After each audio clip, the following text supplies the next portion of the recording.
¿Sabías que la generación que existió antes del diluvio universal se le conoce como generación antediluviana? Desde Adán hasta Noé fue la generación que vivió un mundo completamente diferente al que nosotros conocemos. De hecho, hubo un punto en esta maravillosa historia en la que este mundo dio un cambio muy drástico que quedó para la historia de nuestros días. Tal evento se le conoce como el diluvio universal. Pero ¿qué sucedió para que Dios tomara una decisión de tal magnitud que desapareciera al mundo casi en su totalidad cuando aparentemente su creación había sido perfecta? Eso te lo contaré a continuación.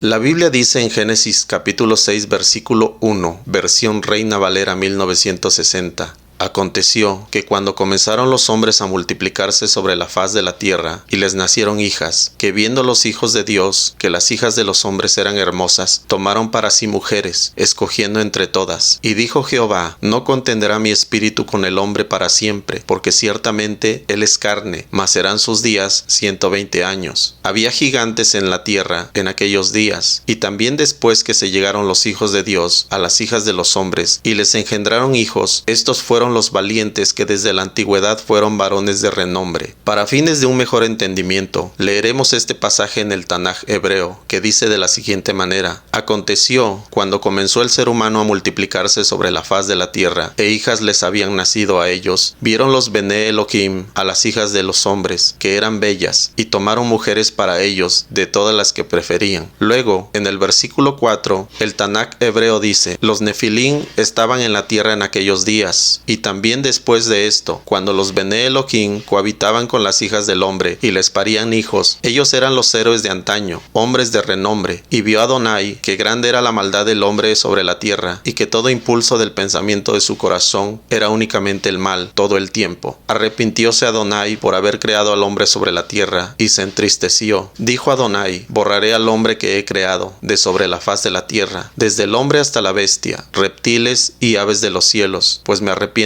por haberlos creado. Luego en el verso 11 dice el Tanaj hebreo: Se pervirtió la tierra ante Elohim, y se colmó la tierra de violencia. Vio Elohim la tierra, y he aquí que estaba pervertida, pues pervirtió toda criatura su senda sobre la tierra. Dijo Elohim a Noaj: El fin de toda criatura ha llegado ante mí, pues se ha colmado la tierra de violencia por causa de ellos. Por eso los voy a destruir con la tierra. La Biblia dice que durante la época antediluviana sucedió algo muy desagradable ante los ojos de Dios. Los hijos de Dios tuvieron relaciones sexuales con las hijas de los hombres, y como resultado nacieron unos seres que la Biblia llama gigantes, o los valientes, que fueron varones de renombre en la antigüedad, seres poderosos, muy diferentes al hombre tal y como Dios lo había creado. La palabra que se traduce como gigante es la palabra hebrea Nefilim. Pero ¿quiénes fueron realmente los hijos de Dios? La palabra hijos de Dios en hebreo es Ben Elohim, que encontramos en algunas partes de la Biblia, principalmente en el libro de Job, donde se llama a los ángeles con el término hijos de Dios. Esto aparece en el capítulo 1 verso 6, que dice: Y un día vinieron los hijos de Dios a presentarse delante de Elohim, entre los cuales vino también Satán. En esta parte, hijos de Dios originalmente en hebreo dice Ben Elohim, pero el término Ben Elohim o hijos de Dios también a veces es aplicado para los hombres, como leemos en Deuteronomio 14:1, que dice: Hijos sois de Dios, en hebreo Ben Elohim. Pero debido al contexto de nuestra historia, tomaremos como referencia la primera definición, que supone hijos de Dios serían los ángeles de Dios, y en esta ocasión los ángeles caídos. Podemos asimilar entonces que el término hijos de Dios que Génesis menciona en realidad pudieran ser ángeles caídos, quizá los que aparecen en el libro de Judas, donde leemos lo siguiente: Judas 1:6: Y a los ángeles que no guardaron su dignidad, mas dejaron su habitación, los ha reservado debajo de oscuridad en prisiones eternas, hasta el juicio del gran día. O quizás sean también los que menciona el apóstol Pedro en una de sus cartas, donde leemos lo siguiente: Porque si Dios no perdonó a los ángeles que pecaron, sino que arrojándolos al infierno, los entregó a prisiones de oscuridad para ser reservados al juicio. Debido a que la Biblia habla muy poco acerca de este tema, es necesario indagar en algunas fuentes paralelas al relato bíblico. En este caso iremos al libro de Enoc. Aunque el libro de Enoc no figura en el canon bíblico moderno, debes saber que tampoco la Biblia actual tiene los libros que originalmente la componían. Sin embargo, embargo, el libro de Enoc sí es parte de los escritos hallados en las cuevas del Qumran, o más bien lo que conocemos como los rollos del Mar Muerto. Algunas partes están escritas en hebreo y otras partes en arameo. El libro de Enoc sí aparece en la Biblia de los etíopes y también en la Biblia de la Iglesia Copta Ortodoxa. Y aunque no forma parte del canon bíblico actual, Judas menciona sus escritos en su versículo 4 que dice así, Judas 1:4, de los cuales también profetizó Enoc, séptimo desde Adán, diciendo, He aquí, el Señor es venido con sus santos millares. Esto quiere decir que esas profecías o escritos de Enoc efectivamente existen, así que por lo menos debemos considerarlos. Entonces, sigamos adelante. Cuando leemos el libro de Enoc, el panorama de la historia de los gigantes va cobrando sentido, ya que en el capítulo 6 del libro de Enoc leemos lo siguiente. Así sucedió que cuando en aquellos días se multiplicaron los hijos de los hombres, les nacieron hijas hermosas y bonitas. Y los vigilantes, hijos del cielo, las vieron y las desearon, y se dijeron unos a otros, vayamos y escojamos mujeres de entre las hijas de los hombres, y engendremos hijos. Entonces Semijasa, que era su jefe, les dijo, temo que no queráis cumplir con esta acción, y yo sea el único responsable de un gran pecado. Pero ellos le respondieron, hagamos todos un juramento,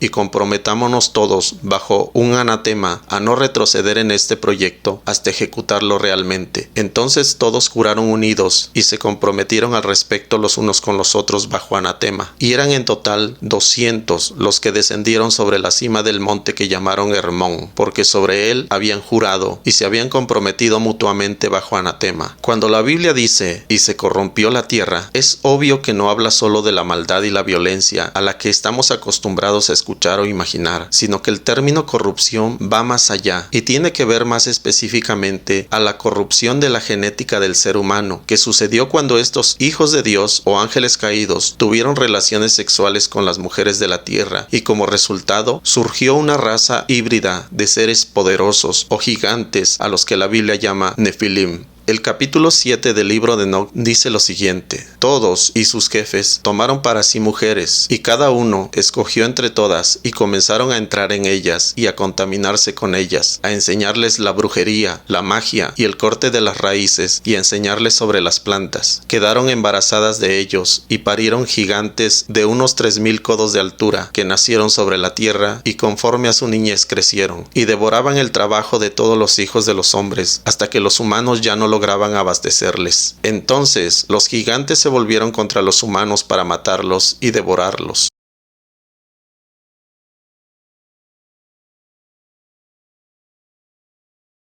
Esto quiere decir que la razón por la cual Dios decidió destruir aquella generación realmente es porque el ser humano, tal y como habría sido creado por él, ya no era 100% humano y su ADN había sido modificado. El resultado habría sido una completa aberración a lo que originalmente Dios había deseado, ya que para Dios es muy importante tanto la genética humana como la de toda su creación, como veremos a continuación. En el Tanaj hebreo, en Génesis 1:11 dice: dijo Elohim, germine la tierra vegetativa, plantas portadoras de simiente, árboles frutales, generadores de frutos, según su especie, y que perpetúan su simiente sobre la tierra, y fue así. Y produjo la tierra vegetación, plantas portadoras de simiente, según su especie, y árboles generadores de frutos, que perpetúan su simiente según su especie, y vio Elohim que era bueno. Luego, el Tanaj hebreo en el verso 21 dice: creó Elohim los grandes cetáceos, y todas las criaturas vivientes que se mueven, las cuales habían pululado las aguas, según su especie, y toda ave de alas según su especie, y vio Elohim que era bueno. El común denominador de estos pasajes es según su especie o género, es decir, biológicamente Dios no permite que su creación sea alterada o modificada. Tanto es así que Él dejó leyes específicas en la Biblia, como las que encontramos en Levíticos 19:19, donde leemos lo siguiente: mis leyes habréis de observar, tus animales no cruzarás con yuntas de distintas especies, tu campo no habrás de sembrar con mezcla de semillas, y tampoco usarás ropa de fibra mezclada. Esto quiere decir que Dios tiene estrictamente prohibido hibridar o mezclar su creación, así que toda mezcla de especies o género biológicamente, tanto de plantas, animales o hasta seres humanos, va contra la ley de Dios. Modificar el ADN humano está prohibido. Es curioso que la Biblia no diga que no se puede lograr, solo dice que no se debe hacer. Sin embargo, Satanás tiene un odio terrible contra Dios y su creación, tanto que logró que sus ángeles descendieran a la tierra y corrompieran la creación de Dios en todas sus esferas. En el libro de Enoc Enoc, capítulo 7, verso 5 dice: Y empezaron a pecar contra todos los pájaros del cielo, y contra todas las bestias de la tierra, contra los reptiles, contra los peces del mar, y se devoraban los unos la carne de los otros, y bebían sangre. Entonces la tierra acusó a los impíos por todo lo que se había hecho en ella. Entendemos que la creación entera fue alterada en su genética, tanto árboles como animales, y hasta el ser humano, es decir, como efectivamente dice el libro de Génesis, capítulo 1, verso 11 dice: Se pervirtió la tierra ante Elohim, y se colmó la tierra de violencia. Arrepintióse Adonai por haber creado al hombre sobre la tierra, y se entristeció. Dijo Adonai: Borraré el hombre que he creado de sobre la faz de la tierra, desde el hombre hasta la bestia, reptiles y aves de los cielos, pues me arrepiento por haberlos creado. Es más, la Biblia dice que no toda la carne es la misma carne. En su composición, el ser humano y animales tienen diferente cuerpo o diferente carne. Asimismo, hay cuerpos terrenales y cuerpos celestiales. Eso lo encontramos en 1 de Corintios, capítulo 15, verso 39 al 58. No todos los cuerpos son iguales, sino que uno es el cuerpo de los hombres, y otro muy distinto el de los animales, otro el de los peces, y otro el de las aves. También hay cuerpos celestiales y cuerpos terrenales, pero la gloria de los celestiales es una, y la de los terrenales es otra. Uno es el resplandor del sol, otro es el de la luna, y otro el de las estrellas, pues una estrella es diferente a otra en su magnificencia. Podemos resumir entonces que la única forma en que los ángeles caídos pudieron procrear descendencia sería tomando de alguna manera forma humana, y así engañar y seducir a las mujeres de aquel tiempo, logrando embarazarlas, dejando aquella simiente que de alguna manera fue superior a la humana, pero también con formas grotescas y horribles, de las cuales quizá se originan los mitos y leyendas tan conocidos hoy en día en las diferentes mitologías de las distintas culturas que han existido a lo largo del tiempo. Esta época debió ser una de las peores en la historia del ser humano, a tal grado que Dios tomó una decisión que, como dice el Tanakh hebreo, Dios se entristeció. Solo Noé quedó exento de tal degeneración. Él se mantuvo limpio de tal corrupción y maldad. Es decir, sus genes no fueron modificados, ni los de su descendencia, como leemos en Génesis, donde dice que Noé fue perfecto en sus generaciones. Pero aquí la palabra generaciones se refiere a los genes. El Tanakh hebreo dice: estos son los eventos de Noaj. Noaj era hombre justo, íntegro, había sido en sus generaciones. Con Elohim se encaminó Noaj.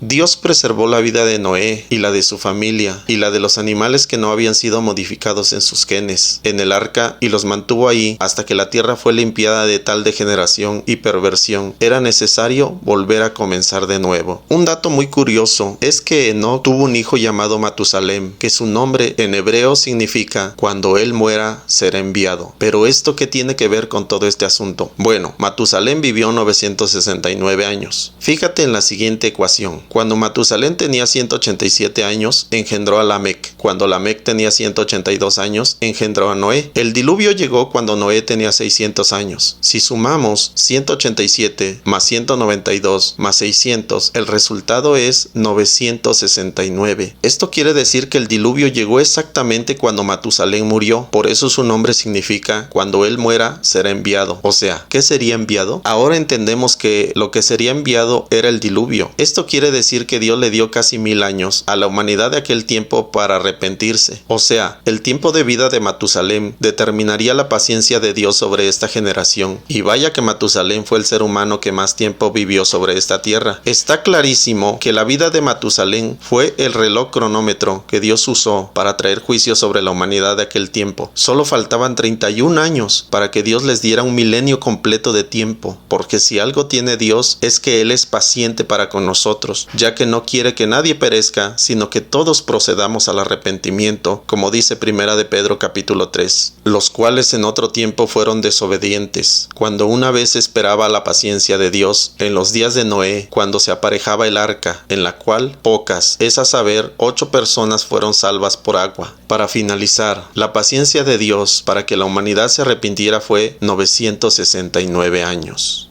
¿Cuánto tiempo más necesitará esta nueva generación? ¿Cuánto tiempo más necesitas tú? Y aún así, ¿sigues pensando que Dios es injusto?